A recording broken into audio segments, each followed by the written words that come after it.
This is where the personalities and power players of Kansas come to talk about life and lessons learned along the way. This week, our guest is Berry Company's CEO, Walter Berry. His father, Fred, and uncle Paul started the tractor and equipment company in 1957. Walter was born the following year. But when Fred decided to step aside as president and remain chairman of the board in 1993, he didn't make Walter CEO just because he was his son.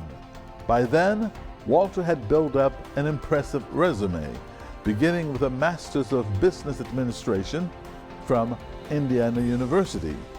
Walter then went to work at a bank in Dallas, Texas, before joining Berry Companies in Denver, Colorado in 1991. 2 years later, at age 35, he was named president of Berry Companies. His title later changed to president and CEO. Now, almost 30 years later, the Berry Companies has 1,000 employees and operates 8 divisions, spread over 41 locations in 8 states. Coming up, we're going to talk about what it takes to run a successful company. And I want to know what makes Wichita a good headquarters for the multi-million-dollar corporation. We'll also find out how Walter balances his duties of CEO with his other duties and priorities of faith and family. There's a lot to talk about, so let's get started one-on-one with Walter Berry.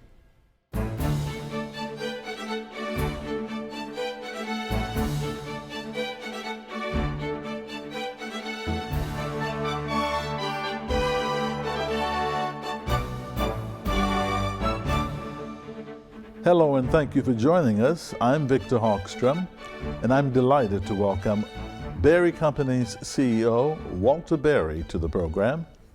Walter, it's a pleasure to have you. It's good to be here. Now, this job that you have as the CEO of the Berry Companies, you did not get it on a silver platter. You got it the old-fashioned way. You earned it. Tell us about that process. Well, I was raised in a business family, so we talked business, I guess, around the kitchen table. But it's always kind of been our family's policy that you work somewhere else, you earn your stripes, you get some experience. You also sort of reinforce whether this is something you want to do or whether you're geared for something different. I guess one line my father has always used, that you're neither entitled or obligated to go into the family business. Those are easy to say, a little bit harder to implement perhaps. Right. But how to make sure this is what your interest and passion is, but then also make sure you have the skill set and that you can be competent at it. And so balancing all that out. So I got a good education, had an opportunity there, and then got some work experience before I came into the family business. And your first job was with a bank in Dallas. I worked for a bank, Republic Bank in Dallas, back in the mid-'80s.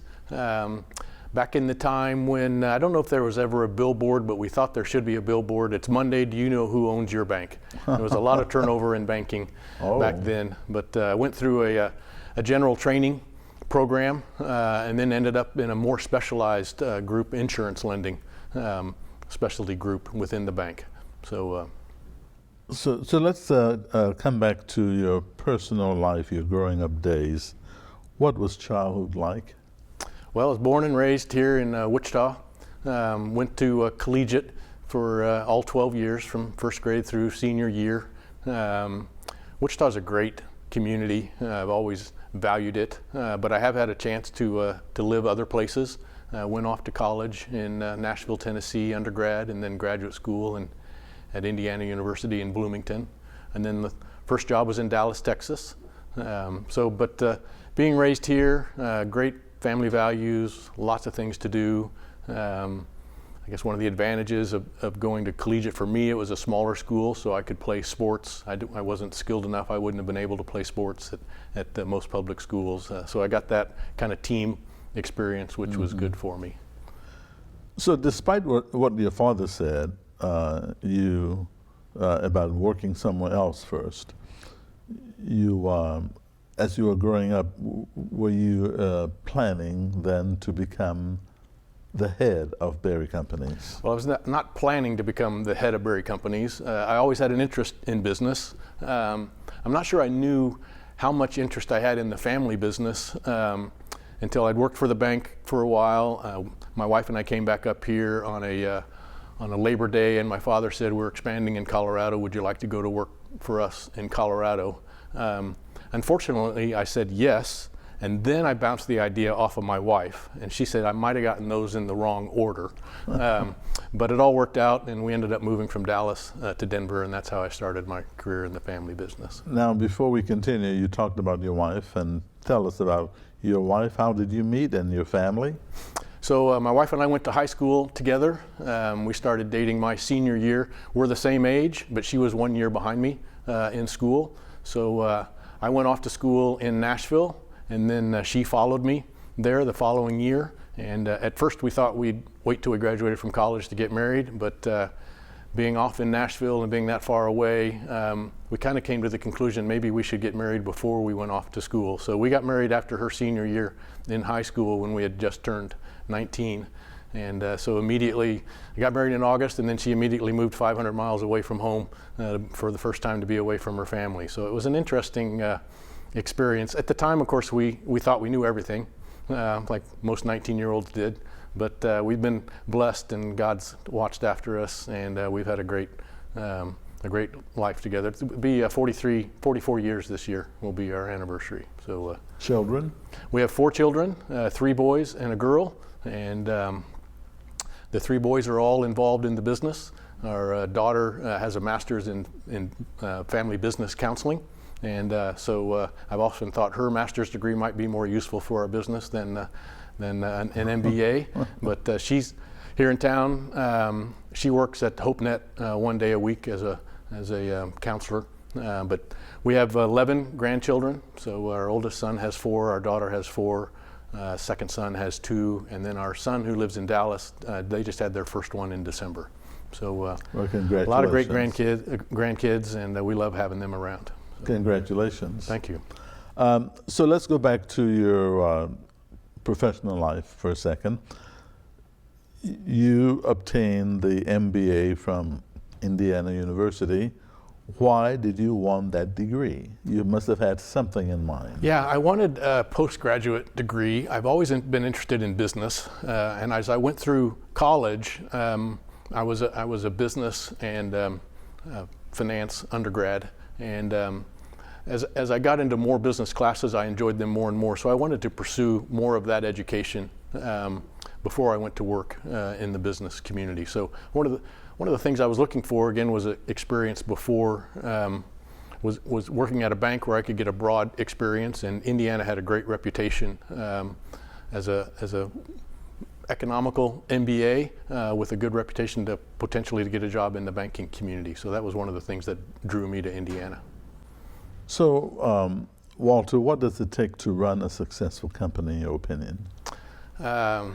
Boy, that's a great question. To me, one of the keys is to get out of the way of really good people. So surround yourself with good people. Hopefully incorporate the right values, and then let them get the job done. And it's just we wouldn't be able to grow to the size we have if we didn't have good people making that happen. And that's a total of what, 41 companies? 41 locations. We're organized through 8 different operating divisions. Each one of those has their own president or general manager, depending on their level of experience, that really runs their own operations. They're really in charge of the day-to-day. Berry Companies, we provide the corporate support, so human resources, accounting, finances, IT support, operational support. So we're trying to somewhat standardize the back office while they can take care of their customers out in the field. What makes Wichita then a good place to be the headquarters for Berry Companies? Well, it's a great community with great values. It's also centrally located. So if you look at our footprint, it's pretty easy to get to all of our locations from Wichita. My wife and I are both raised here. 3 of our 4 kids live here, and it's just we've enjoyed this community. It has everything we'd want to offer. I like 4 seasons. We've experienced that in the last 10 days. 4 seasons. Right. So there's just a lot of positive about Wichita.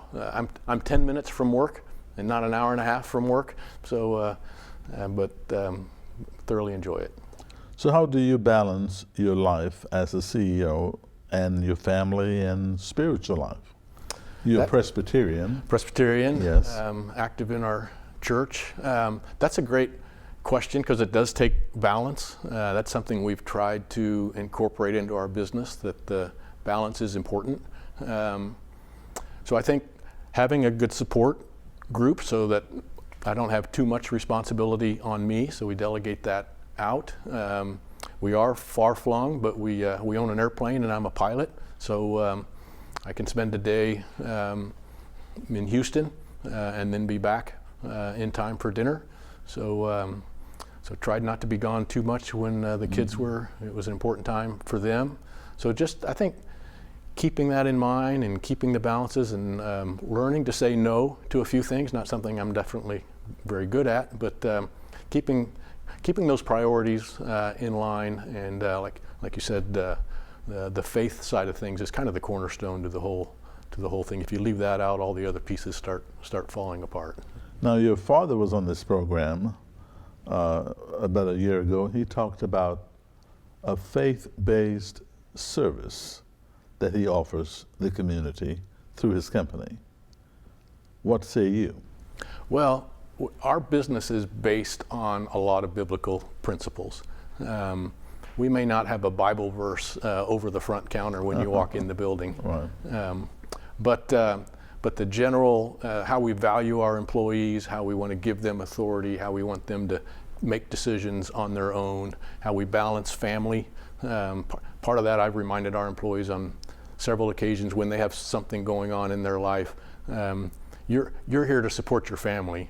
The business doesn't come first, your family comes first. And if you need to take time off from the business side of things because you have something going on in your family, then that's what you need to do. And we've got to remind ourselves that's why we're here. It's not the other way around. Certainly we have jobs we need to get done, and that's important to us, but we got to keep those priorities straight, and it's paid off for us. Right.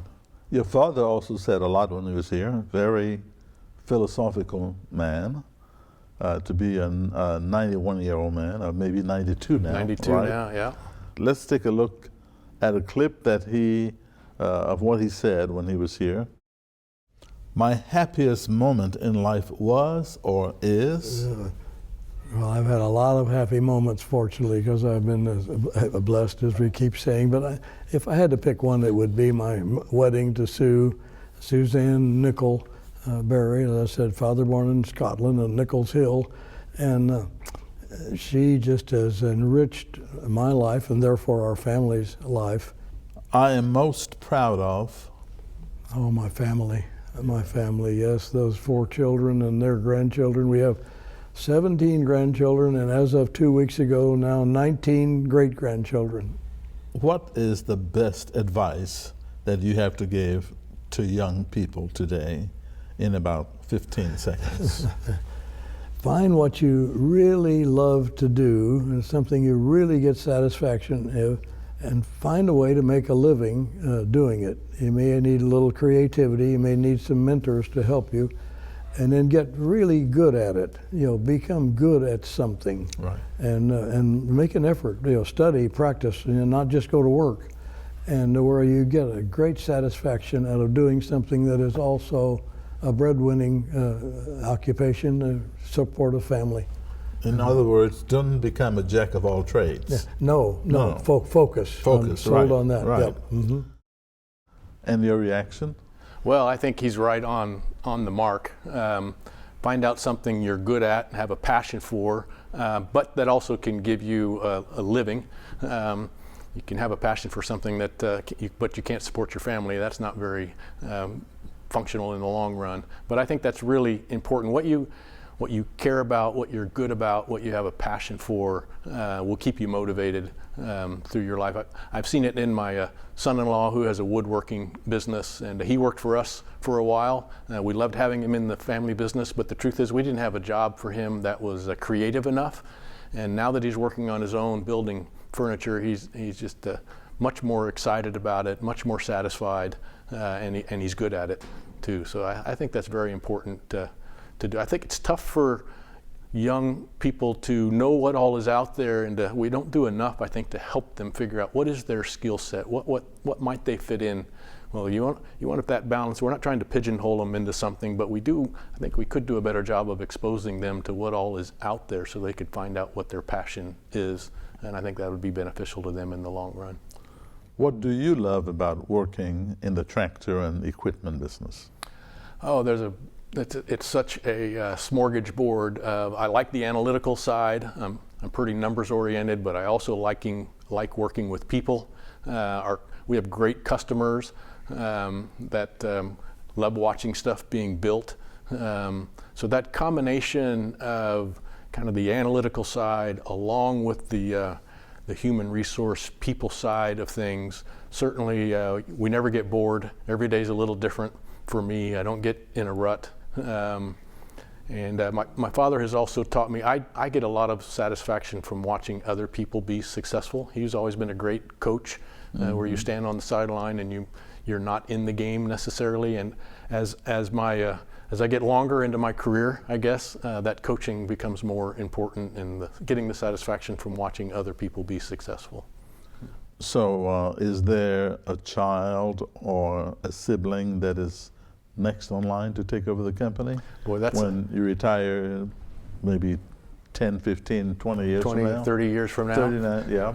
But that's a great question. Like I said earlier, I've got 3 boys. All of them are in the business. They've all worked their way up in the business and kind of started on the ground floor and worked their way up. So I've gone from 5 or 6 years ago wondering if anybody would be in the business to now having 3. So the challenge will be, will one of those be a clear heir apparent, or will they do it as some sort of a team effort? They all have a little different skill sets. They all have a lot of respect for each other.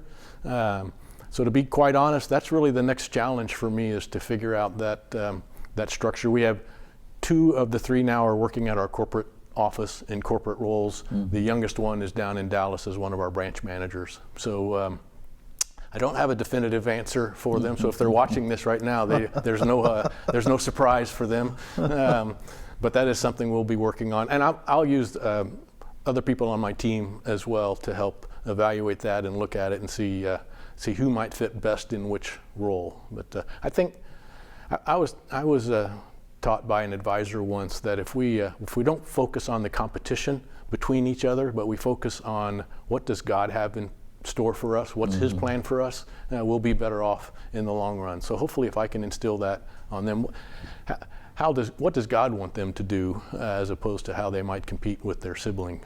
Maybe we'll have a better solution. Now, like your dad, you are a pilot. Who's flown the most? My father has flown more hours because he flew many years in a much slower airplane. I have the pleasure of being able to fly a business jet. So now I'm flying probably at almost 3 to 4 times the speed he was at the airplanes he was flying early on in his career. So he has twice as many hours as I have. I don't know if I have as many miles as he has or not, but he flew up to age 79 and then gave up being chief pilot. So hopefully I've got a few more years left in me, but it's been really integral as to how we run our business. We like being out with our people, and that's hard to do with 40 plus locations if you can't get out there.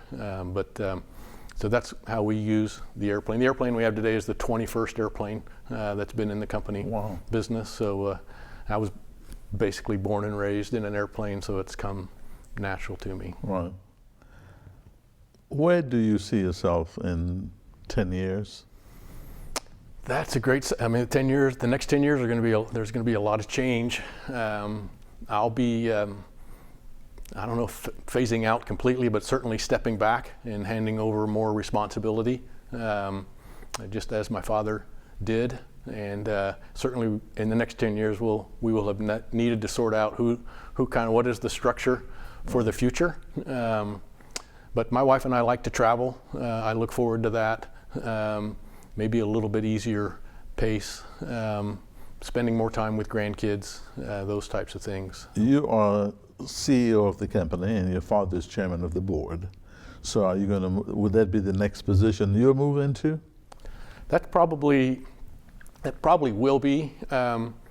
We haven't historically used the CEO position all that much. We've just used it in the last couple of years because we promoted someone else into the president's role.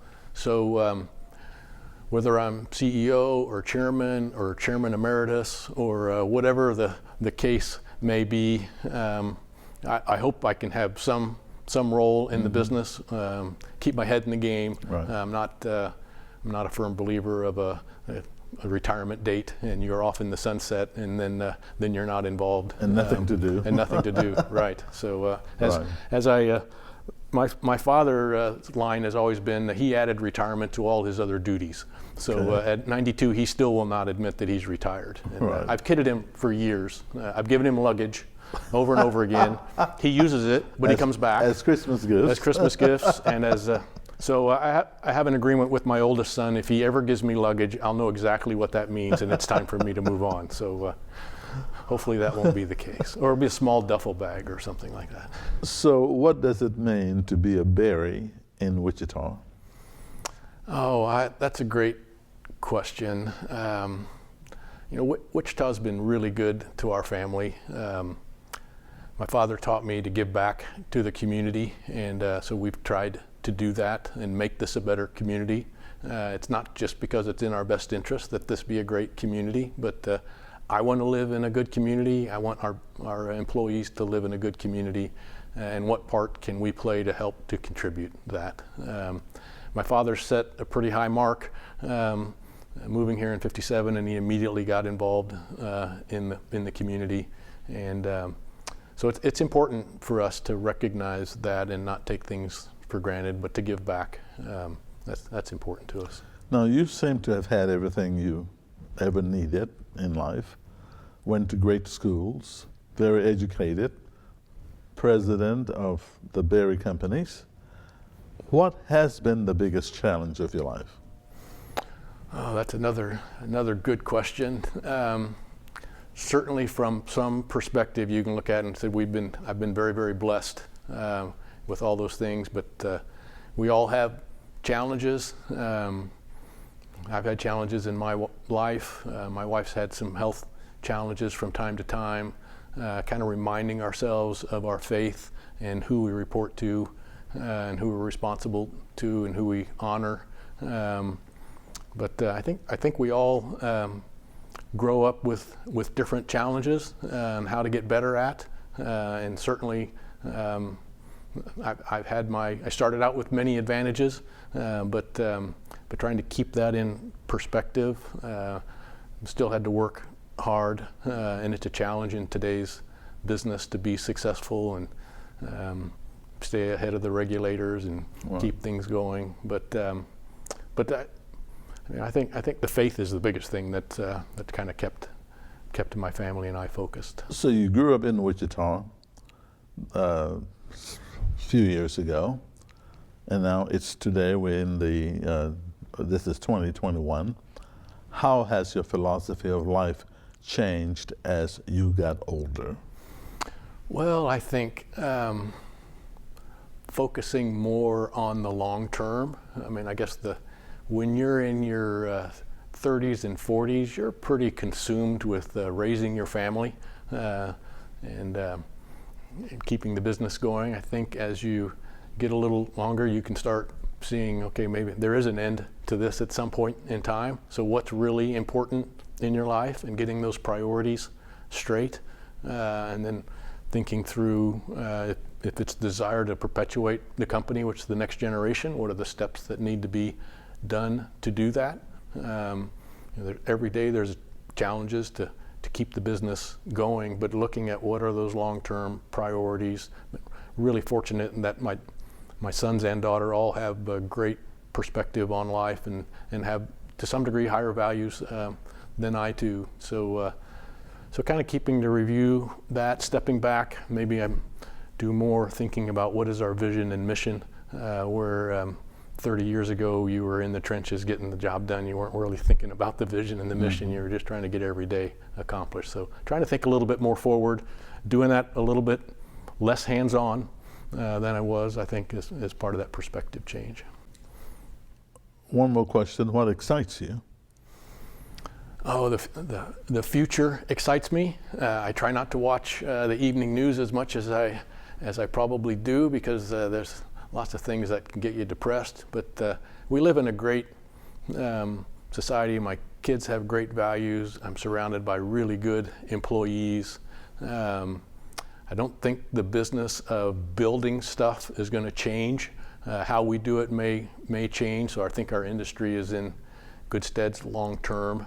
So just watching other people be successful and how to instill values into the next generation and remind people, yeah, there's a lot of chaos in the world, but what are the things that we can influence and control and get satisfaction from, and maybe not spend quite so much time about the things we don't have any control over that typically probably causes stress if we spend too much time thinking about them. And my final question, Walter, is there anything on your bucket list that you like to achieve? Like I said, my wife and I love to travel. There's some places we haven't been to yet. We've never gone really south of the equator. Watching the next generation take over would give me a lot of satisfaction. It's not specific, but just where will I spend my time as I phase out of the company? Where might I spend my time that I could be useful and helpful, and spend the time with God on what He has in store for me. I'm on His journey. This has been a journey. It's not. You're not going to get it done by the weekend. So what is the journey, and where do we go from here, and what does He have in store for me? And spend the time to be quiet and listen, because when we're running around, He probably isn't talking to us quite so much because we're running around. So that's what I would look forward to. Walter Berry, president of the Berry Companies, father, grandfather, God-fearing. It's been a pleasure speaking with you. I enjoyed it. Well, thank you for the opportunity. I do appreciate it. And thanks for coming by. You're welcome. We hope you've enjoyed this edition of One-on-One, and we appreciate you watching.